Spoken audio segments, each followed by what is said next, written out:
Bueno, he encontrado un documento que es muy útil por las preguntas que muchas veces nos hacemos o me hacen. Es un documento del entonces prefecto de la Congregación para la Doctrina de la Fe, el cardenal Joseph Ratzinger, y se titula Ser dignos de recibir la Santa Comunión, principios generales. Dice, primero, presentarse a recibir la Sagrada Comunión debe ser una decisión consciente, basada en un juicio razonado de ser digno de hacerlo, según los criterios objetivos de la Iglesia, planteándose preguntas como: ¿estoy en plena comunión con la Iglesia Católica? ¿Soy culpable de un pecado grave? ¿He incurrido en sanciones, por ejemplo, excomunión, interdicción, que me prohíban recibir la Sagrada Comunión? La práctica de presentarse indiscriminadamente para recibir la Sagrada Comunión, simplemente como consecuencia de estar presente en la misa, es un abuso que debe corregirse. Y hace alusión a la instrucción Redemption in Sacramentum, los números 81 y 83. Segundo, la Iglesia enseña que el aborto o la eutanasia es un pecado grave. La encíclica Evangelium Vitae, en referencia a las decisiones judiciales o leyes civiles que autorizan o promueven el aborto o la eutanasia, establece que existe una grave y precisa obligación de oponerse a ellas mediante la objeción de conciencia. En el caso de una ley intrínsecamente injusta, como la que admite el aborto o la eutanasia, nunca es lícito cumplirla, ni participar en una campaña de opinión a favor de tal ley, ni dar el sufragio del propio voto. Los cristianos están llamados, por un grave deber de conciencia, a no dar su colaboración formal a aquellas prácticas que, aunque permitidas por el derecho civil, se contraponen a la ley de Dios.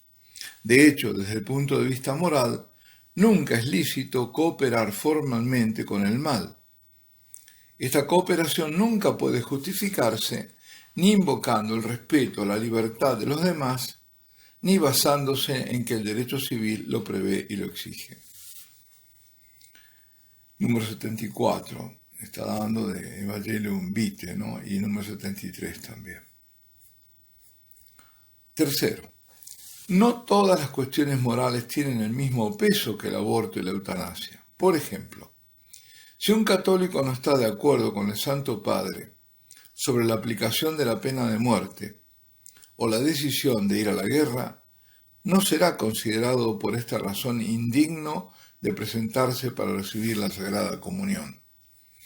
Si bien la Iglesia insta a las autoridades civiles a buscar la paz, no la guerra, y ejercer discreción y misericordia al aplicar el castigo a los criminales, se le puede permitir tomar las armas para repeler a un agresor o recurrir a la pena capital. Puede haber una legítima diferencia de opinión, incluso entre los católicos, sobre la guerra y la aplicación de la pena de muerte, pero no de ninguna manera con respecto al aborto y a la eutanasia. Cuarto, aparte del juicio de cada uno sobre su propia dignidad de presentarse a recibir la Sagrada Eucaristía, el ministro de la Sagrada Comunión puede encontrarse en una situación en la que debe negarse a distribuir la Sagrada Comunión a alguien, como en el caso de excomunión declarada, de interdicción declarada o persistencia obstinada en pecado grave manifiesto, y hace referencia al canon 915 del derecho canónico. Quinto, en cuanto al pecado grave del aborto o la eutanasia, cuando se manifiesta la cooperación formal de una persona, es decir, en el caso de un político católico, su campaña sistemática y su voto por leyes permisivas al aborto y a la eutanasia, su pastor podría reunirse con él, instruirlo sobre la enseñanza de la Iglesia, informarle que no debe presentarse a la Sagrada Comunión hasta que no haya puesto fin a la situación objetiva de pecado y advertirle que de lo contrario se le negará la Eucaristía.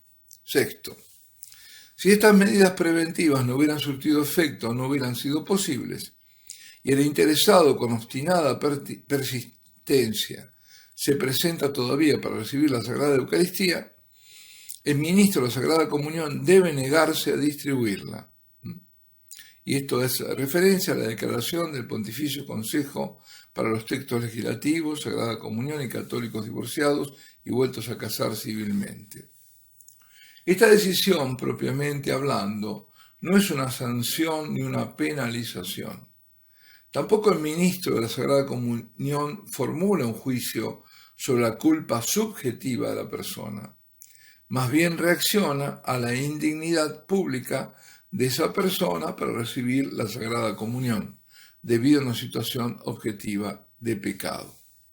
Nótese bien, un católico sería culpable de cooperación formal en el mal y por lo tanto indigno de presentarse a la Sagrada Comunión si votara deliberadamente por un candidato precisamente debido a las posiciones permisivas del candidato sobre el aborto y o la eutanasia.